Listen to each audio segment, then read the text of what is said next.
Yes sir, yes sir. It's your boy DT.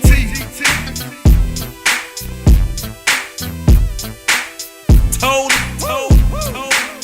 You can find me on the road. Mason. That's where I'll be. Come on.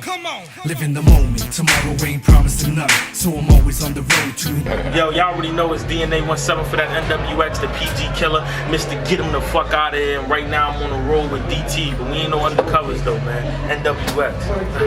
What up, though?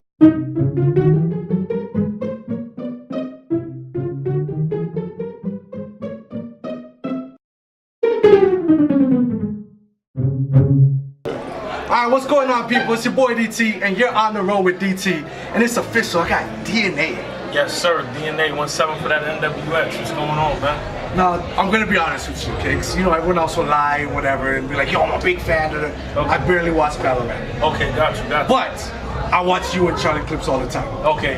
When you guys do the double rounds and stuff, it's hilarious. Got you. Good now for me, I'm one of those dudes, like I like the hilarious rap and stuff. I like when there's a punchline but it's funny. Got you. How did you come up with that style? Because everyone else is so serious, like, yo, I'm gonna beat you up, I'm gonna put a bullet in your head, like. I mean, like, I'm kind of serious too, but more so when I'm freestyling, it's more of like a fun, joking thing. And I started freestyling first before I started making songs or battling. So when I freestyle, it's more like, you know, just sparring. You know, like if you're not in a real boxing match, but you're just in the gym, you know, just training. So that's what freestyling is. Yeah. Okay. Now, I want to ask you your preparation, but I don't want to ask because I don't want to give away nothing to your opponents, right? But what's usually the inspiration? Like when you find out, okay, I'm going against battler X.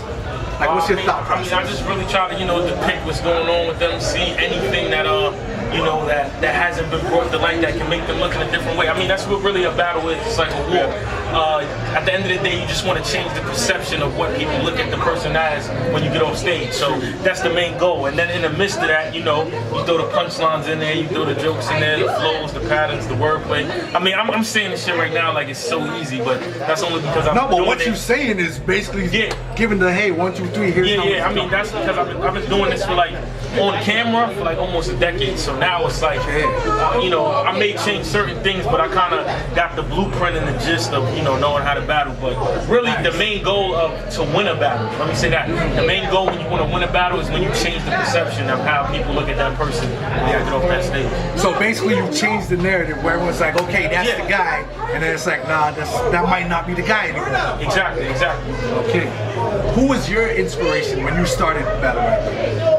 I mean, the people that I was watching before I started battling was Jay Mills, Hardy, Murder Mook, Lil Bit Lux, T-Rex, you know what I'm saying? All the people on the Smack DVD. And then, you know, I just used to listen to G-Unit, Dipset, D-Block, all those people that used to, you know, go at each other and all that type of stuff, you know, in battle form. That's the type of stuff I used to listen to. And then I had like my first battle in the street corner at 11, and then from there I just, you know, kept battling, but I was in the studio a lot, so from that point on, you know, battling was like second nature.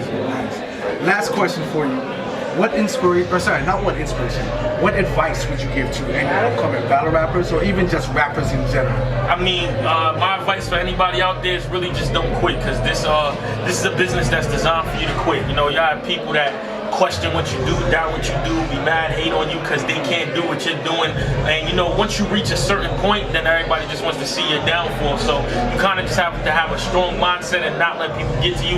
And you got to really just shake off the sensitivity off. I mean, us all as battle rappers, we had to do that because it's a ruthless business. And I mean, it teaches you how the industry is. Like really, you know, as a battle fan, it's not their job to give a fuck about our personal life, care what we're going through. It's just, yo, did he come with it? Or was he whack? Was he hot? So, you know, once you put that in your mind, there's really no room to make excuses. And I mean, that kind of helps you in the real life because, you know, even when it's not an excuse, it's an excuse. So, you know, I try to keep that in my mind, and I take my wins with my losses. So even when I do bad, I don't really make excuses because, you know, the good comes with the bad. So it's part of the game. I'm on the road again. I'm on the road again. You can find me. I'm on the road again. I'm on the road again. That's right. I'm on the road again. I'm on the road again. You can find me. I'm on the road again. I'm on the road again. That's right. Hold up, hold what? Man, put your hands up. We're Mix Master Caesar, we're mixing it up, making dough, doing